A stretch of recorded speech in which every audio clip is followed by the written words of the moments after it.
नमस्कार दोस्तों, मैं मनसाराम वर्मा अपने चैनल एसएम स्टडी गुरु पर आप सभी का बहुत बहुत स्वागत करता हूं। जैसा कि आप सभी को पता है कि लोअर पीसीएस 2019 की तैयारी हमारे चैनल के माध्यम से लगातार करवाई जा रही है। उसी क्रम में प्रैक्टिस सेट नंबर 5 हिंदी के 25 प्रश्न होंगे इस वीडियो में। उससे पहले मैं बता देता हूँ कि यह प्रैक्टिस सेट घटना चक्र टोह सीरीज से करवाए जा रहे हैं। जिन साथियों ने अभी तक प्रैक्टिस सेट नंबर 1 के सभी सब्जेक्ट 2, 3, 4 के सभी सब्जेक्ट नहीं देखे हैं, आपको डिस्क्रिप्शन में लिंक मिल जाएगी, वहां से जा कर के आप वीडियोस को ज़रूर देखिए। आपकी प्रैक्टिस होगी, आप अच्छा कर पाएंगे, बहुत ही हेल्पफुल होने वाला है आपके एग्ज़ाम की दृष्टि से। तो आप वीडियोस को ज़रूर देखें। स्टार्ट करते हैं आज का वीडियो। यदि आप हमसे जुड़ना चाहते हैं या फिर आपकी कोई क्वेरी है, सजेशन है, पीडीएफ, स्टडी मटेरियल, इन सभी जानकारी के लिए आप हमारे साथ जुड़ सकते हैं। यदि आपकी कोई क्वेरी है या फिर सजेशन है तो आप हमें मेल कर सकते हैं smstdguru@gmail.com। फेसबुक पर जुड़ सकते हैं SM स्टडी गुरु, जहाँ पर 6000 से ज़्यादा लोग फ्री पीडीएफ और स्टडी मटेरियल का लाभ उठा रहे हैं। आप भी जुड़ के लाभ उठा सकते हैं। साथ ही साथ टेलीग्राम पर लगातार पीडीएफ और वीडियोस, महत्वपूर्ण वीडियोस के लिंक्स जो है प्रोवाइड करवाए जा रहे हैं। इन सभी के लिंक आपको जो है डिस्क्रिप्शन में मिल जाएंगे, तो आप यहां से जुड़ सकते हैं हमारे साथ। और करना क्या है, आपको चैनल को सब्सक्राइब कर लेना है, वीडियो को लाइक और शेयर ज़रूर करना है। स्टार्ट करते हैं। आज के 25 प्रश्न हिंदी के 25 प्रश्न हैं और आप कमेंट बॉक्स में कमेंट करके अपना स्कोर ज़रूर बताएं। और बता देता हूं कि यहाँ पे फुल एक्सप्लेनेशन के साथ जो भी क्वेश्चन करवाए जा रहे हैं सबका एक्सप्लेनेशन ज़रूर करवाया जाएगा। तो स्टार्ट करते हैं वीडियो को। फर्स्ट क्वेश्चन आपकी स्क्रीन पे है, अर्थ की दृष्टि से वाक्य के कितने भेद होते हैं? तो आप सभी को बताना है। ऑप्शन आपके समक्ष हैं। तो इस प्रश्न का सही आंसर होगा ऑप्शन नंबर सी, यानी कि 8। अर्थ की दृष्टि से वाक्य के 8 भेद होते हैं। अब बात करते हैं कौन कौन से। तो यहाँ पे होता है, पहला होता है आज्ञावाचक, आज्ञावाचक, विधिवाचक। नेक्स्ट होता है निषेधवाचक, और नेक्स्ट होता है यहाँ पे प्रश्नवाचक, प्रश्नवाचक। फिर होता है विस्मयवाचक, विस्मयवाचक के बाद होता है संदेहवाचक, संदेहवाचक, संदेहवाचक, और इच्छावाचक। नेक्स्ट है संकेतवाचक। तो इस प्रकार 8 होते हैं। अर्थ की दृष्टि से वाक्य के 8 भेद होते हैं जो कि आपको बताए गए। नेक्स्ट प्रश्न है, निम्नलिखित में से कौन सा वाक्य शुद्ध है? तो वाक्य लिखे हुए हैं, आपको सही आंसर करना है।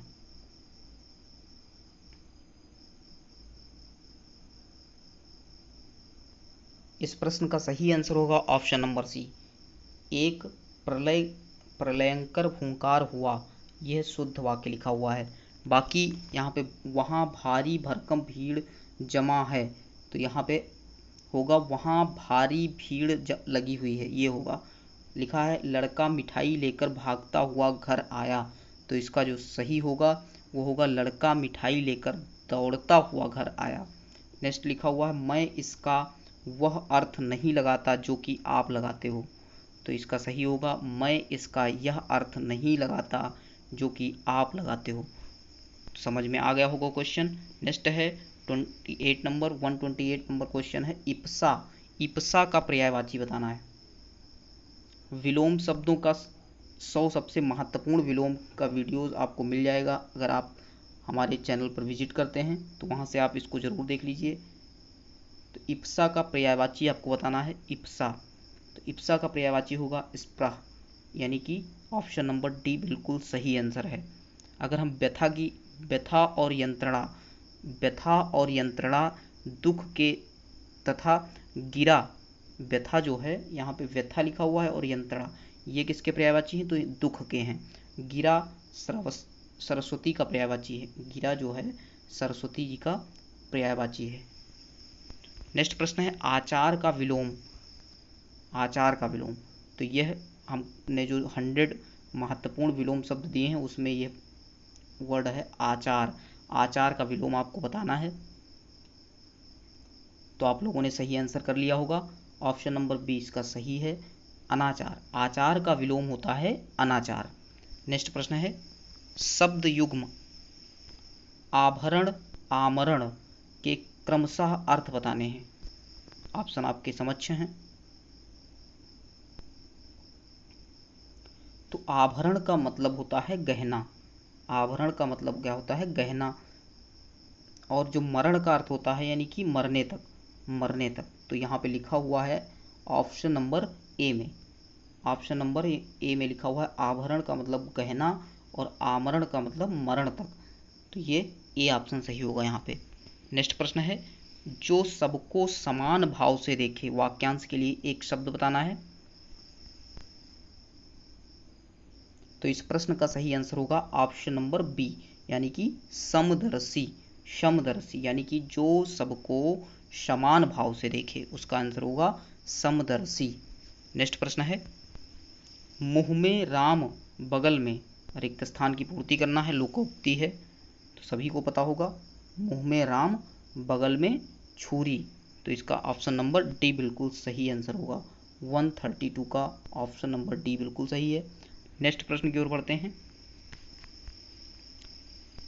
प्रश्न है यदि आपको एक दैनिक समाचार पत्र के संवाददाता पद के लिए आवेदन करना है तो किसे संबोधित करते हुए पत्र को लिखेंगे। जैसा कि आप सभी को पता है कि पत्र से लगातार प्रश्न यूपी SSC में पूछे जा रहे हैं, तो यहाँ भी उसी क्रम में प्रश्न लिखा हुआ है, बताना है सभी को आंसर।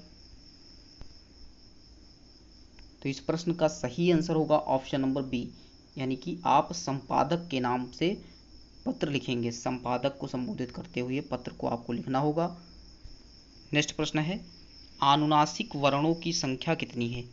अनुनासिक वर्णों की संख्या कितनी है। तो इस प्रश्न का सही आंसर है 5, यानी कि 5 जो है अनुनासिक वर्ण हैं।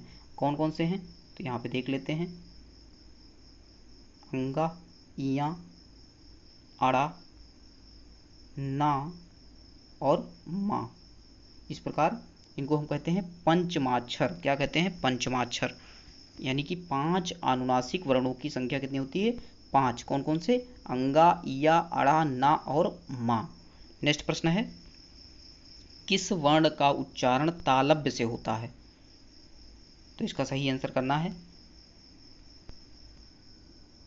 तो इस प्रश्न का सही आंसर होगा ऑप्शन नंबर बी, छोटी ई। छोटी ई जो होती है इसका उच्चारण स्थल जो होता है वो होता है तालव्य।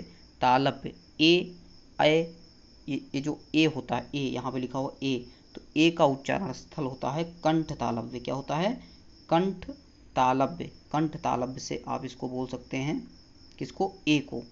नेक्स्ट लिखा हुआ उ, छोटा उ लिखा हुआ है, तो छोटा उ को बोलने का स्थान जो होता है ओष्ठ होता है। उ, छोटा उ यानी कि ओष्ठ, ओष्ठ इसका उच्चारण स्थल है। नेक्स्ट लिखा ओ, ओ बोलते हैं तो आप यहाँ पे कंठोष्ठ। क्या होता है कंठोष्ठ जो होता है इसका सही आंसर होगा। तो इस प्रकार चारों आंसर आपको एक्सप्लेन किए गए।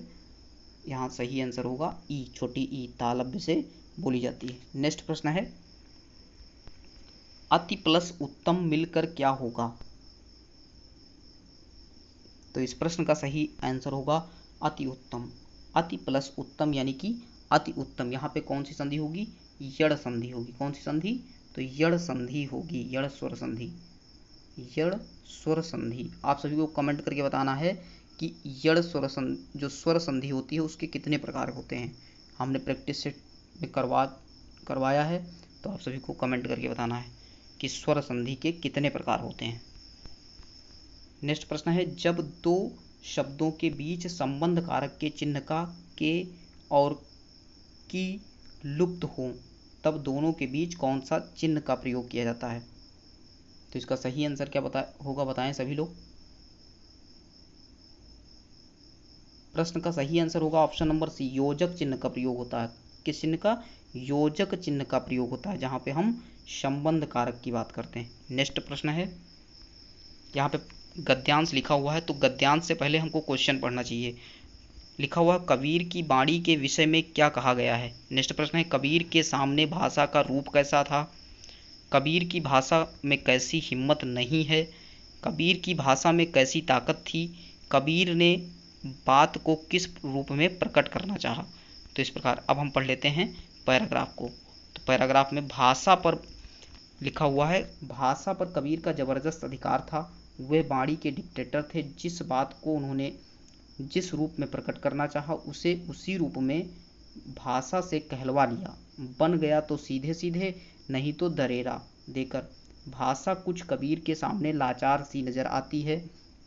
उसमें मानो ऐसी हिम्मत ही नहीं कि इस लापरवाह फक्कड़ की किसी फरमाइश को ना ही कर सके और अकह कहानी के रूप देकर मनोग्राही बना देने की जो जैसे ताकत कबीर की भाषा में है वैसी ही बहुत कम लेखकों में पाई जाती है। इस प्रकार जो है पैराग्राफ कंप्लीट हुआ। अब हम पढ़ लेते हैं, यहाँ पे ऑप्शन देख सकते हैं आप। तो इस प्रकार जो कबीर की वाणी के विषय में बात हुई है तो आपको पता चल चुका होगा आंसर। इस प्रश्न का सही आंसर होगा ऑप्शन नंबर सी, कबीर वाणी के डिक्टेटर थे। अभी हमने पढ़ा है पैराग्राफ में। कबीर के सामने भाषा का रूप कैसा था। तो कबीर के सामने भाषा लाचार सी नजर आती है। ऑप्शन नंबर बी सही होगा। नेक्स्ट प्रश्न है, कबीर की भाषा में कैसी हिम्मत नहीं है। तो अभी हम लोगों ने देखा तो वहाँ पे ऑप्शन नंबर बी सही होता है कि वह इस फक्कड़ की फरमाइश को ना ही कर सके। नेक्स्ट प्रश्न है, कबीर की भाषा में कैसी ताकत थी। ऑप्शन आपके सामने है और अभी आप लोगों ने देखा। तो इस प्रकार इसका आंसर सही होगा 141 का आंसर होगा बी, अकह कहानी में मनोग्राही बना दे। नेक्स्ट प्रश्न है, कबीर ने बात को किस रूप में प्रकट करना चाहा। तो इसका सही आंसर होगा ए ऑप्शन सही होगा, यानी कि उसे उसी रूप में भाषा से कहलवा लिया। जिस रूप में चाहा, अभी आपने पढ़ा, उसी रूप में कहलवा लिया। नेक्स्ट प्रश्न है, गंगा यमुना सिंधु कावेरी किस संज्ञा का बोध करा रहे हैं। अच्छा क्वेश्चन है। तो इस प्रश्न का सही आंसर क्या होगा बताएं सभी लोग। प्रश्न का सही आंसर होगा डी, यानी कि व्यक्तिवाचक। गंगा यमुना सिंधु कावेरी व्यक्तिवाचक संज्ञा का बोध करा रहे हैं। अब व्यक्तिवाचक संज्ञा क्या होती है, जिस शब्द से किसी एक वस्तु व्यक्ति का बोध हो, वस्तु या फिर व्यक्ति का बोध हो, उसे हम कहते हैं व्यक्तिवाचक संज्ञा। यहाँ पे क्या हो रहा है, वाक्य में सभी नदियों के नाम हैं, तो यहाँ पे कौन सी व्यक्तिवाचक संज्ञा हो रही है। नेक्स्ट प्रश्न है, पुल्लिंग शब्द है रोटी टोपी मोती नदी, बताना है सभी को। तो इस प्रश्न का सही आंसर होगा ऑप्शन नंबर सी, मोती। मोती होता है, यानी कि मोती पुल्लिंग शब्द है, बाकी रोटी नहीं है, टोपी नहीं है, नदी नहीं है। तो इस प्रकार मोती पुल्लिंग शब्द है। नेक्स्ट प्रश्न है, लड़का का विभक्ति रहित बहुवचन बताना है। तो लड़का का बहुवचन क्या होगा। तो इसका सही आंसर होगा ऑप्शन नंबर सी, लड़कों। विभक्ति रहित बहुवचन बताना है तो यहाँ पे होगा लड़कों। लड़कों क्या होगा, लड़का का विभक्ति रहित बहुवचन होगा। नेक्स्ट प्रश्न है,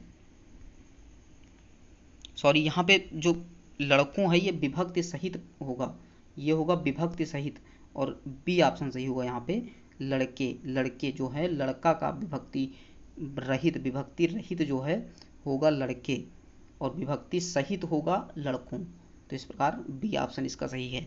नेक्स्ट प्रश्न है, कारक को किस एक रूप में जाना जाता है। तो कारक को किस रूप में जाना जाता है, तो सी ऑप्शन इसका सही होगा, परसर्ग के रूप में जाना जाता है। कारक को परसर्ग के रूप में जाना जाता है। नेक्स्ट प्रश्न है, जो संज्ञा या सर्वनाम की विशेषता बताएं उसे कहते हैं, क्या कहते हैं। तो उसे हम विशेषण कहते हैं। जो संज्ञा और सर्वनाम की विशेषता बताए उसे विशेषण कहते हैं।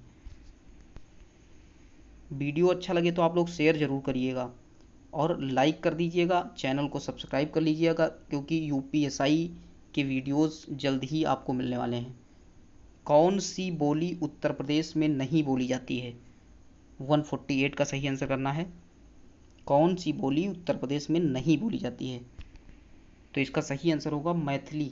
मैथिली बिहार राज्य में बोली जाती है। कहाँ पे, बिहार राज्य में मैथिली भाषा जो है बोली जाती है। बाकी अवधी, भोजपुरी, ब्रजभाषा ये कहाँ पे बोली जाती हैं? उत्तर प्रदेश में बोली जाती हैं। नेक्स्ट प्रश्न है तद्भव तत्सम का कौन सा युग्म सही नहीं है? तो इसका सही आंसर होगा ऑप्शन नंबर बी। यहाँ पे तद्भव और तत्सम का ये युग्म सही बिल्कुल नहीं है। अगर हम बात करें सियार, सियार का जो तत्सम होता है वो होता है श्रृगाल। एक बार लिख के बता देता हूँ, कभी कभी वर्तनी में भी पूछ लिया जाता है, तो श्रृगाल ऐसे लिखा जाता है, श्रृगाल। शेष जो है सही लिखे हुए हैं। हाथी का होता है हस्ती, हाथी, हस्ती, हड्डी, अस्थि, दही, दधि, ये सही लिखा हुआ है। बी ऑप्शन इसका सही आंसर होगा। नेक्स्ट प्रश्न है, लास्ट प्रश्न है, और सीरीज को पूरा देखिएगा। इसके बाद आपको साइंस का मिलेगा, फिर जीएस का मिलेगा, रीजनिंग, मैथ, सभी सब्जेक्ट के आपको वीडियोस मिल जाएंगे। तो प्रश्न है वह सूचना जिसे भारतीय गजटों में प्रकाशित सरकारी नियम, आदेश, अधिकार और नियुक्ति के सूचना के प्रसंग में होता है कहलाता है, क्या कहलाता है? तो इसको हम कहते हैं अधिसूचना। क्या कहते हैं? अधिसूचना। ऑप्शन नंबर सी बिल्कुल सही आंसर होगा। तो इस प्रकार 25 प्रश्न समाप्त हुए। मिलते हैं नेक्स्ट वीडियो के साथ, तब तक के लिए जय हिंद, जय Bharat. Thank you so much.